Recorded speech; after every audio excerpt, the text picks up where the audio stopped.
Koperasi secara sederhana berawal dari kata ko yang berarti bersama dan operation atau operasi artinya bekerja. Jadi, pengertian koperasi adalah kerjasama. Sedangkan pengertian umum, koperasi adalah suatu kumpulan orang-orang yang mempunyai tujuan sama, diikat dalam suatu organisasi yang berasaskan kekeluargaan dengan maksud mensejahterakan anggota.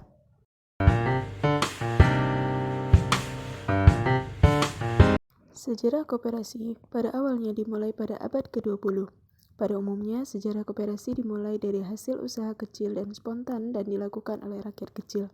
Kemampuan ekonomi yang rendah mendorong para usaha kecil untuk terlepas dari penderitaan. Secara spontan mereka ingin merubah hidupnya. Di Indonesia, ide-ide perkoperasian dikenalkan oleh R. Arya Wiratmadja pada tahun 1896 yang mendirikan sebuah bank untuk para pegawai negeri. Karena semangat yang tinggi perkoperasian pun selanjutnya diteruskan oleh De Wolf van Westerhout. Pada tahun 1998, Dr. Sutomo mendirikan Budi Utomo.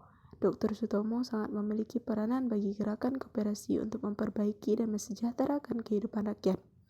Pada tahun 1915, dibuat peraturan Verordening op de Coöperatieve Vereniging dan 1927 Regeling Islands Coöperatief.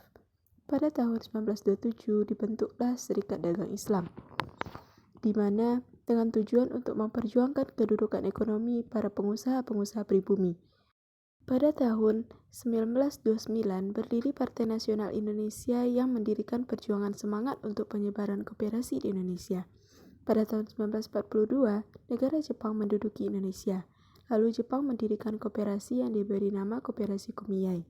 Setelah bangsa Indonesia merdeka pada 12 Juli 1947, gerakan koperasi di Indonesia mengadakan kongres koperasi pertama kalinya di Tasikmalaya.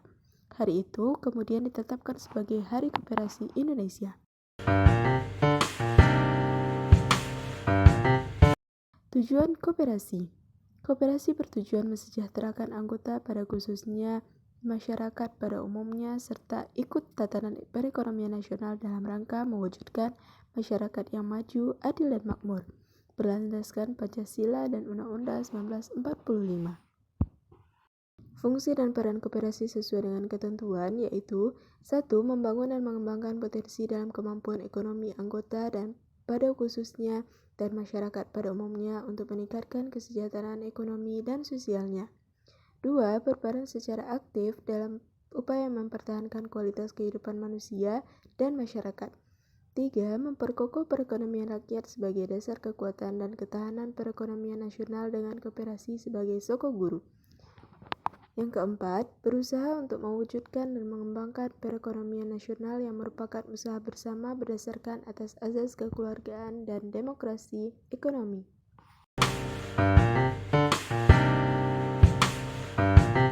Manajemen koperasi adalah proses pengelolaan sumber daya koperasi untuk mencapai tujuan organisasi. Proses ini meliputi perencanaan, pengorganisasian, pengarahan, pengendalian, dan pengujian.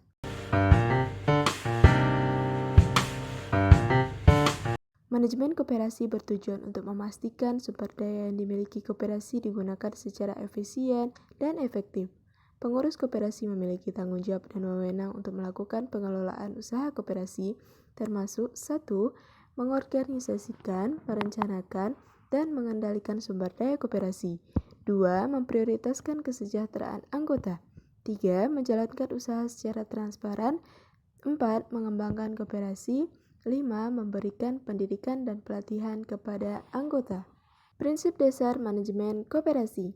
1. Keanggotaan bersifat sukarela dan terbuka. 2. Pengelolaan dilakukan secara demokrasi. 3. Pembagian SHU dilakukan secara adil. Yang keempat, pemberian batas jasa yang terbatas pada pemodal. Yang kelima, kemandirian. Sumber keuangan koperasi.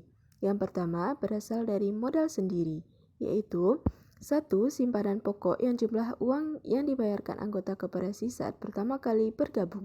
2. Simpanan wajib, yaitu iuran anggota koperasi yang besarnya dapat disesuaikan dengan kebutuhan dana koperasi. 3. Dana cadangan, yaitu sebagian hasil usaha yang tidak dibagikan kepada anggota koperasi. Yang keempat adalah hibah, yaitu bantuan, sumbangan, dan pemberian cuma-cuma dari pihak lain. Yang kedua, modal pinjaman. Sumber modal pinjaman koperasi berasal dari 1. Pinjaman anggota, yaitu pinjaman sukarela dari anggota koperasi. Yang kedua, pinjaman badan usaha lain, yaitu aliran dana dari kerja sama dengan koperasi lain atau badan usaha non-koperasi. Yang ketiga, pinjaman lembaga keuangan, yaitu aliran dana dari bank atau lembaga keuangan. Yang keempat, obligasi, yaitu surat berharga atau surat utang yang diterbitkan dengan harga dan bunga tertentu. Selanjutnya, pendapatan usaha. Koperasi dapat memperoleh pendapatan dari penjualan produk atau jasa. Selanjutnya, pendapatan dari investasi. Koperasi dapat memperoleh pendapatan dari bunga bank dan atau dividen saham. Selanjutnya, pendapatan lainnya. Koperasi dapat memperoleh pendapatan dari honor atau komisi.